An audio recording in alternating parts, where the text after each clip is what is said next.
Alden Richard update. And IG story ni Alden. Sa October na magbubukas ang McDo ni Alden sa Santa Rosa, Laguna. Ang pangalawang branch na yan. And excited na yung mga fans ni Alden na makita yung bagong McDo ni Alden. You know. Ito yung ganap ni Alden. And last night. Just a special screening ng Everything About My Wife. Yan, nagpa-black screening ni Alden yan. Kanya ka-supportive si Alden, kila Dennis at Jenny Lynn. Kaya maraming nagmamahal kay Alden, no? Ash Wednesday pa ngayon. The film was shot beautifully, all of it. It was very clean, on point, hindi siya too highfalutin in terms of mga eksena.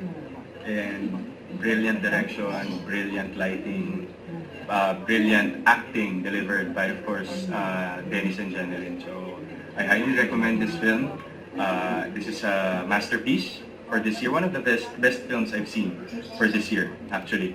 There have been a lot of great films that has been being shown sa bansa natin, pero by far for this year, this is by far the best for me.